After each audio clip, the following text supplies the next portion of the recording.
And another thing is, we're talking about him taking these fights, easier fights. But look at guys like Kevin Lee. You fighting these guys, high-risk guys, and look at you now. You're not even in the UFC now. Not in the UFC. And look at TJ. He's finna get a title shot and maybe be champion by the end of the year. So I don't have nothing wrong with the fighters doing it. That's very smart. Because this is a business. This is a career. Aljamain, you can't give up them last 2 rounds. The only thing Aljamain got to clean up in this fight is his cardio. Because if you give up them last 2 rounds, one thing about TJ, he gonna keep himself in that fight long enough to where the 3 people who opinion matter the most, they'll be able to make the argument that, hey, TJ got it.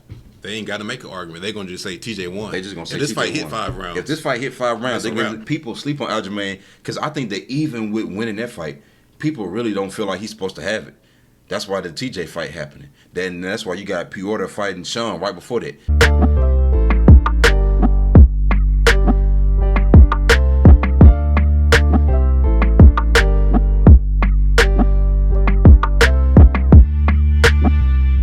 We got Aljamain Sterling and TJ Dillashaw. Hey, let me say this, man. I've been said this. I said TJ Dillashaw was going to be champion before this year was over with. You said that last year. You said that when he came back and fought Corey. He's opportunistic.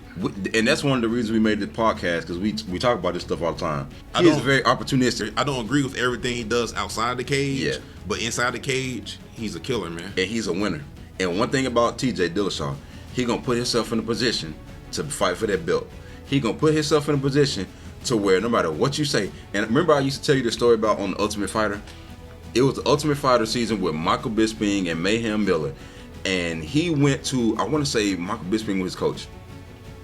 He told Michael Bisping, my goal is to get to the finale.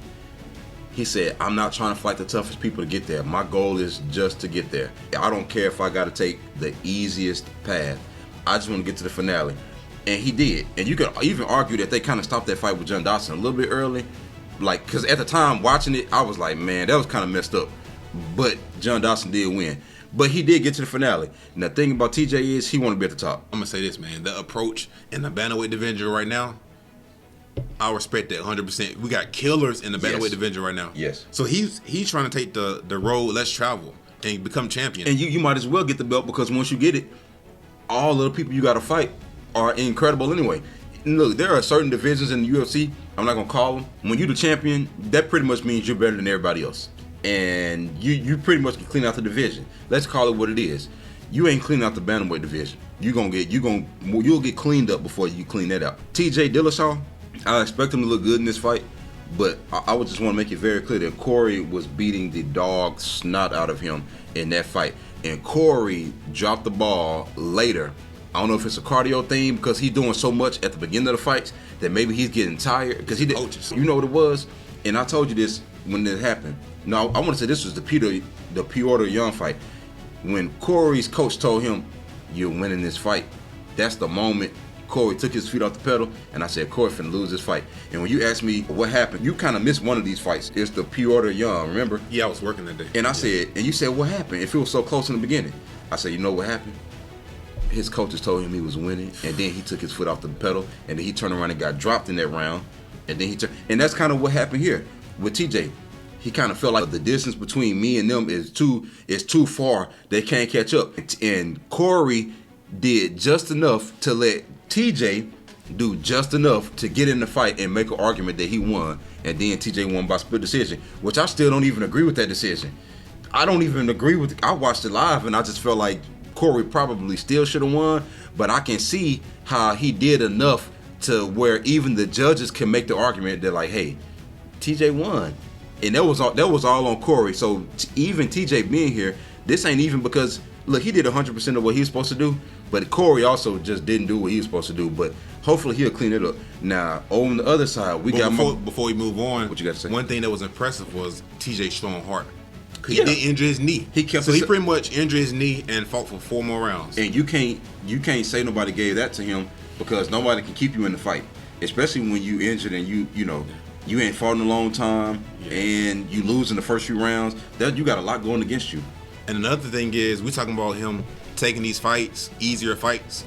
But look at guys like Kevin Lee. You fighting these guys, high risk guys, and look at you now. You're not even in the UFC now. Not in the UFC. And look at TJ. He's finna get a title shot and maybe be champion by the end of the year. So I don't have nothing wrong with the fighters doing it. That's very smart.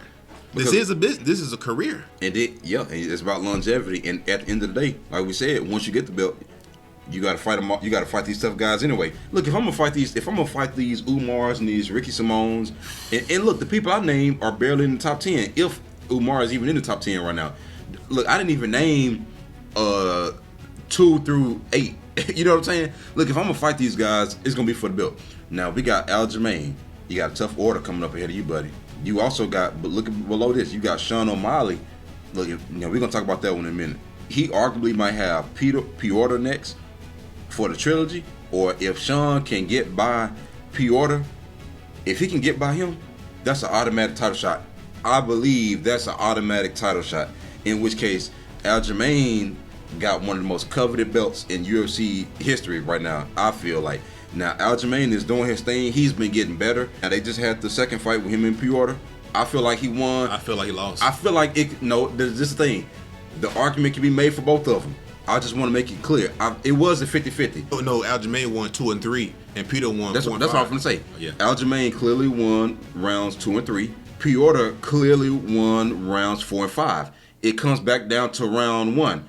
What argument can you make that Piotr clearly won round 1 when he barely threw anything? He threw very few strikes, and he was going for knockout kills that he didn't get, obviously, because he turned around and lost the next 2 rounds. So you could argue that Aljamain was more active, landed more strikes that might not have been as powerful, but he was more active, and he controlled that round with strikes landed.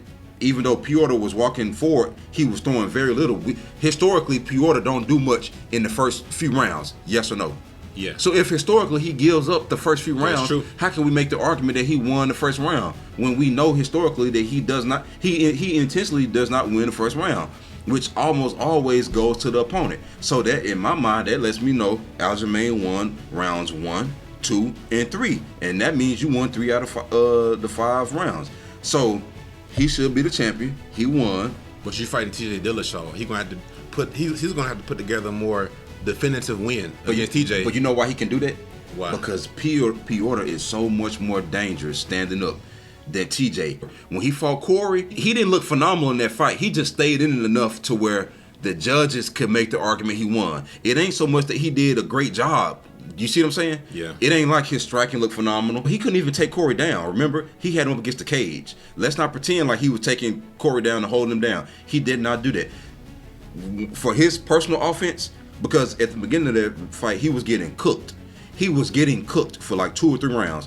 And then towards the middle to the end, Corey kind of faded, and TJ was pressing him up against the cage. His striking didn't look good. His wrestling didn't look good. He didn't get the fight to the ground to use no jiu-jitsu. And his cardio didn't look the best because, again, they was both tired. It was a 5-round fight. So it ain't like TJ did nothing that phenomenal to where you can just say like, oh, Aljamain got to be worried. Don't get me wrong, yeah, TJ is dangerous, but what he's done recently, Aljamain got him beat in every category. Make no mistake about it. The thing Aljamain got to worry about is you lost those last 2 rounds against Piotr. Piotr gives up rounds. TJ ain't finna give him no rounds. He was rusty in the last fight. I said all that to say he was rusty. Aljamain, you can't give up them last 2 rounds. The only thing Aljamain got to clean up in this fight is his cardio. Because if you give up them last 2 rounds, one thing about TJ, he gonna keep himself in that fight long enough to where the 3 people who opinion matter the most, they'll be able to make the argument that, hey, TJ got it. They ain't got to make an argument. They're gonna just say TJ won. They just gonna say this TJ fight won. hit 5 rounds. If this fight hit 5 rounds, they give because that's why they're giving TJ the title shot. The man was banned for 2 years from a banned substance. Come back, get a high contender, get a split decision. He probably shouldn't have won. Because you can't make no argument on his own offensive merit that he should be there. It was all on a lack on Corey's end.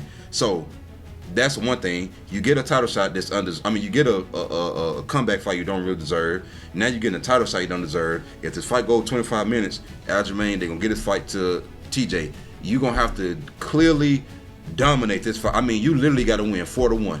And that's being nice because they still might cheat you. 5-0, or you're going to have to finish TJ. I don't know how you finish TJ Dillashaw, but you're going to have to figure something out, bro. He don't have the style to beat TJ, though. That's the thing. He can't get the fight to the ground. That's what he has the advantage. And TJ don't have TJ can't get him to the ground. He don't have to get him to the ground. He can use the striking, the movement. His striking didn't look good against Corey. That's what I'm saying. His striking didn't look good. So you don't give him the benefit of the doubt of not fighting in years? And the fact that he was able to come back and beat Corey, who was a top 5 fighter at the time. But he didn't. But in the actual fight, he didn't win. He didn't. The judges just gave him that. Absolutely.